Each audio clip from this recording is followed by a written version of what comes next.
So, homie. Turkey. So, we're back, huh? We're back. The boys are back at it. How long have you been working for us? Right about exactly 2 months. 1099, so in case the IRS is listening.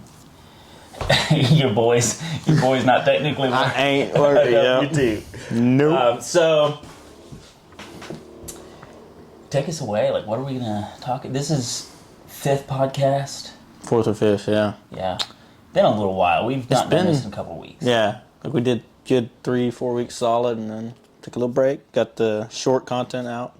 So, we have a question that you had that we should answer. I think it's a great question.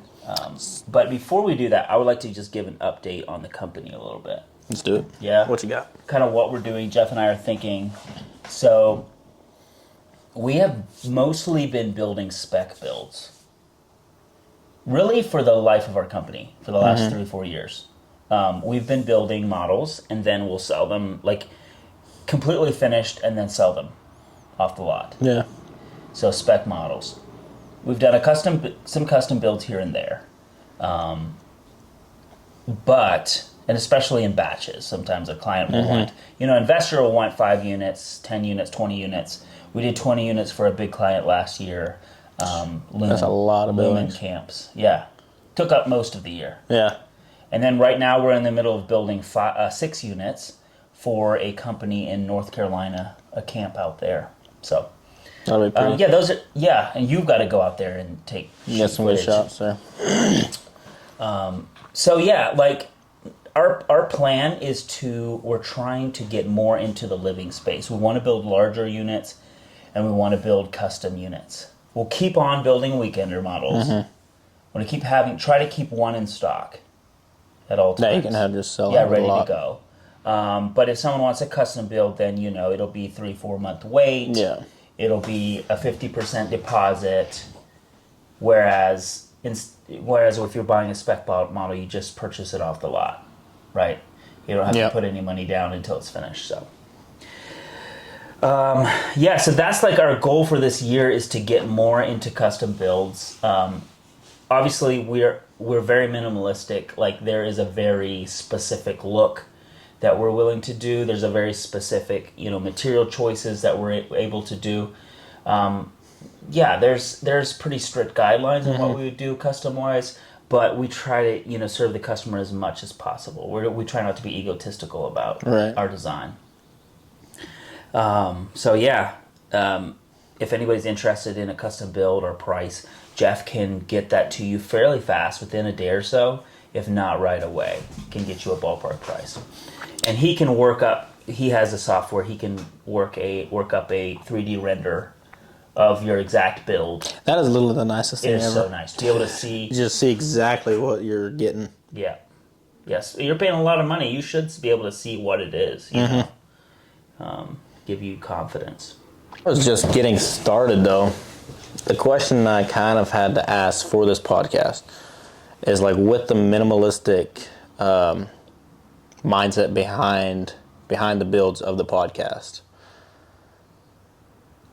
Would your opinion be different if you had kids about or if you had if you had a bigger family or something? Yeah, that is a great question. It definitely would change. Like kids, if you have kids, like living in even one of our 30-foot, 8x30 footers would be a challenge. And I think you could do it if you had especially outdoor storage. Like you could build a garage and you could have a garage that has like a similar look to this, just to the side, and maybe a studio space where you could get away and work. You could have storage opportunities. You could have a loft for your kids to sleep and a bedroom in the rear for you and your spouse. But yeah, having kids definitely makes the whole project of living, the whole idea of living minimalistic a lot more challenging, for sure. What about you? What do you think? Like, what are things like in your life that you could simplify and make room for what matters to you? Have you ever thought about that?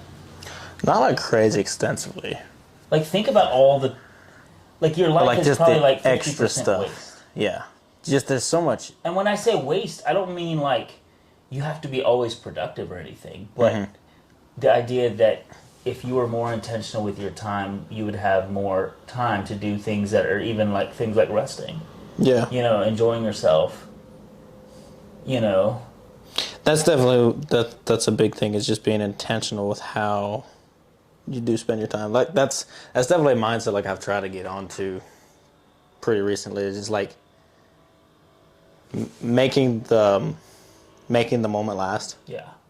So definitely just kind of like filling it up with empty space. Yeah. So here's something I would say like about kids. Well, I don't have kids yet, but one thing that my parents did is they prioritized spending a lot of time with us, and they prioritized our hobbies. So as a family, like growing up, we grew up in a small communities. Almost everywhere we went, like church schools and stuff. You would come play with me in my sandbox across the road. That's right. Did I? Yeah, you and Nate did. Well, good for us. Man, just the best cousins ever. Oh, yeah. No, but like my parents would never take us to sports. Like we didn't get to do these, but they would spend, time in the woods with us, making tree forks. Or they would spend that time with us, So instead of like dropping us off at football, they would, take us to play with a bunch of kids. Yeah. Like, I do think, and I think if one of us had been like hugely into football and that was what we were going to do with our life, that would have been different. But just across the board, I think sports can be a big waste for kids. That's just my opinion. I mean, you guys can come after me about this, but you're not spending time with your kid. They're out with the coach and the other kids. They already have tons of time with other kids at school. This is like that little window of time you have to spend with them. Yeah. And you're going to tote them off, which is it's very expensive and time consuming to take them to that sport event. Whether it's football, whether it's dance, whether it's soccer, wrestling, whatever it is that you're taking your kid to do. I'm sure they enjoy it, but is it what you want? Is it what they need? Yeah. Or do you have time to spend with them outside of that thing? I think that's like, not to get, that's political or nothing, but like, that's literally kind of what's unfortunately like taking this country maybe downhill, is the fact kids that not like getting to spend time with their parents. Yeah. Is it just like there's no connection between y'all. Yeah. There's no value in family anymore. I think a helpful thing, again, not a parent here, but I think you can ask yourself, hey, what am I giving my kids? So like the sports thing, for example, maybe you're like, this takes I'm doing this twice a week. I've got 3 kids. That's, 6 trips to these different events. And it's like 15-minute drives each. That's a lot of time. Like, if you would put that in dollars, what could I give my kids with this amount of money? Yeah. What if we saved a whole year and I took them to Peru, into the jungles of Peru for 3 weeks? Like, you're talking about a life-changing event. Oh, yeah. And your kid is probably not going to be the next NFL star anyways. Right. They're not going to, most likely, they're not going to be that. Would they prefer, or would it be even better for them to get to go experience the world? Yeah. And I'm not saying just pocket that money and go spend it on yourself. I'm just saying really be intentional about, hey, what could I give my kids with this time? What is this time worth? 15 minutes, per run. That's 30 minutes. If you stay there, that's that whole time. You're not spending it with your kid. You're just sitting on the bleacher watching your kid. Probably not even watching. You're probably watching. You're probably looking at your phone. Yeah. Like, I just think taking, as parents, like, it's more important to be intentional even than as singles. Yeah. Because you have less time. And you have this window of time that is so important for your kids and for you. Another thing is, like, how do you get rid of things in your life that are not, like, sometimes people need to let hobbies go. Yeah. That are not life-giving. multi-level marketing job, some little side gig you have, whatever it is, taking your time away from having a meaningful, enjoyable years with your children. Yeah. You know? So minimalism itself is like extra important, like with your when you have kids. Yeah. Because your time is so limited. So thinking intentionally about how you spend your time is even more vital. 100%. What's something that your parents did like about time management that you loved or you think is cool? They did not let us like have screen time. Oh, really? Like if we did, it was like a set, you know, tonight we're going to have a movie night as a family, but it was as a family. Like rarely did we just get to go watch a movie or something. So growing up, what was your screen time like?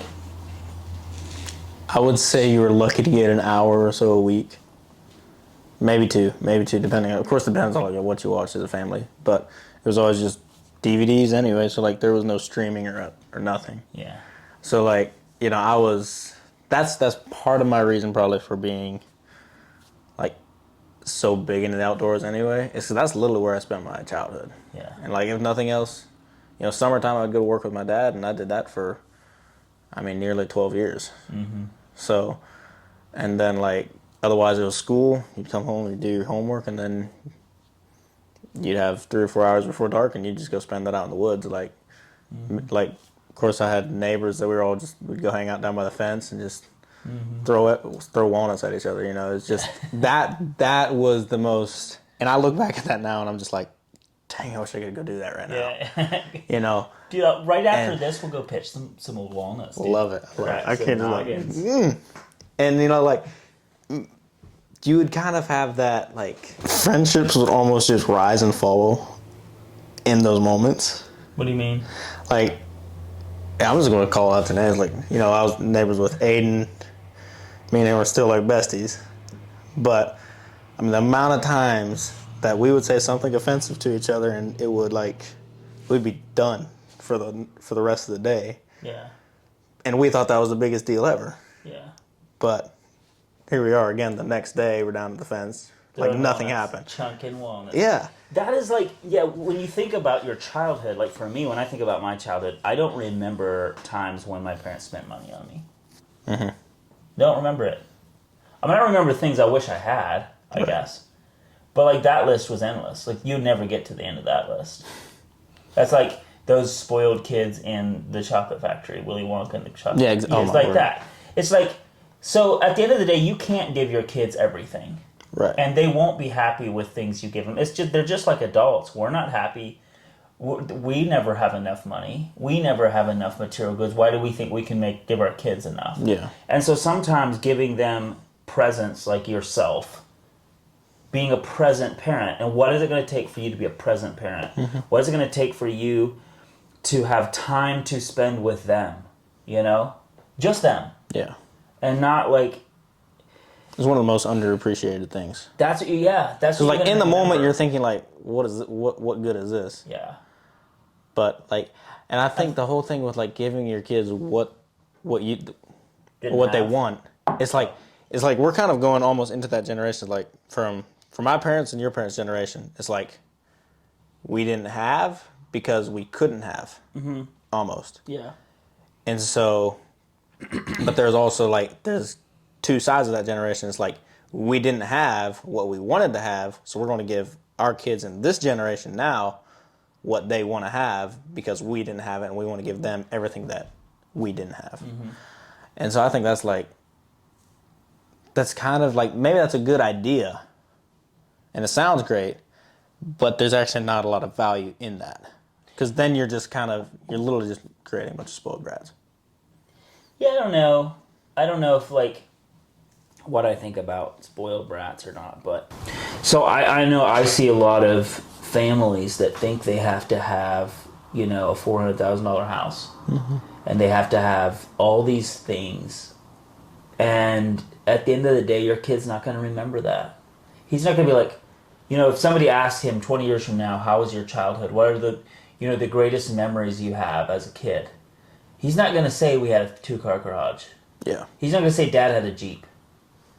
he couldn't give two shits about that. So he's going to say, oh, we went camping 3 times a year with my cousins. And like you're saying, memories you have are with people. Yeah. They're events. Events, sure, but they're around relationships. They are around connections you made, stories you get to tell. Travel is a great one. Camping is a great one. Just interaction. Making is sure. Just the biggest thing. Investing in community too for your kids. Like, make sure you put this is something my parents did. They put so much into community. So the community that is around your kids, invest into that. Yeah. Make sure they have access to friends in this sort of organic, like going down the road and chucking walnuts at each other. Like, those kind of relationships are so priceless. Yeah.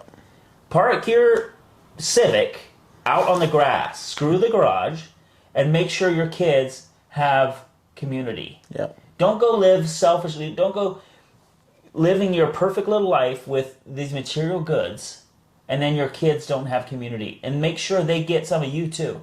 Make sure you're not grinding away crazy work hours with tons of stress, and then your kids and your wife don't get to be with you because you're absent, even when you're there. Invest in the things that they'll look back and say, you know what, Dad played sports with me, or Dad did this with me, or Mom had time to this because she wasn't blasting away on Instagram. She wasn't. And that's another thing. Is like biggest thing is just communication. Yeah. I cannot say it enough on how much just being able to talk to somebody. Yeah. If you're not there for your kid or your wife or husband to talk to about something they're going through or just how their day was, like, I think there's been the story that's been said hundreds of times. I've heard it all the time. And it's like a father and a son wrote in a journal on the same day. Mm-hmm. And the dad said in his journal, took my son fishing today. Biggest waste of time ever. The son wrote in the journal, my dad took me fishing today. Best day of my life. Oh, that's awesome. And like the two totally different perspectives on it, but it's just so underappreciated how much just time spent with each other. Yeah, okay, isn't that crazy? Because like Dad is one day going to be on his deathbed, or he's going to be in the nursing home, and suddenly that day he went fishing with his kid is all that matters. Yeah. And then now that kid is running a business, and going to see Dad in the nursing home could feel like a waste. Yeah. See what I'm saying? Like, those roles will shift one day, and being able to actually live...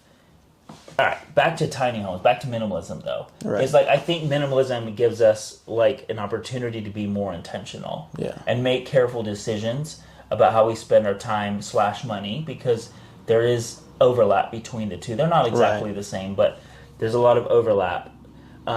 If you spend $20,000 on a garage and a typical style house that takes you 10 years to pay off, that's 10 years of your life. Yeah. So those extra little things that everybody else has a garage, I should have one.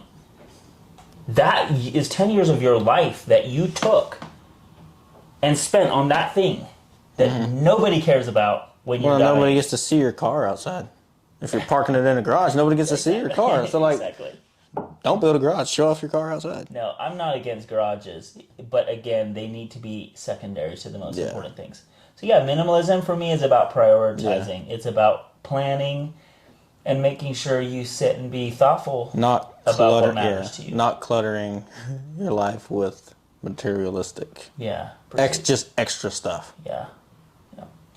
Dude, we have blabbed on and on in this for an probably good talk, so. It's a good talk.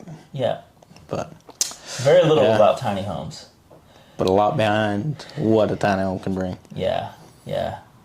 So. Anyways, just buy a tiny home, that's all. That's as simple as it gets. That's what we're trying to say. Just buy a tiny home. All right, guys. Thanks for listening. Please subscribe to our pathetic little... No, I should say pathetic. We done good. We done good. Good. We do need you guys to subscribe and like and share our videos or whatever you do on YouTube, because We do, like, these videos will last a lot longer than Instagram videos. Yeah. And we're doing amazing on TikTok and Instagram. I mean, if you think of Instagram, we're at what, 30 or 40 something. 40 something thousand. We're at 500 and was it 560 or something? Yeah. It's just like, yeah, so if you're here on YouTube, please give us some love and it would really help us out. We want to have more long form content here as well. It's a little bit more entertaining. Yeah, I don't know. Not really.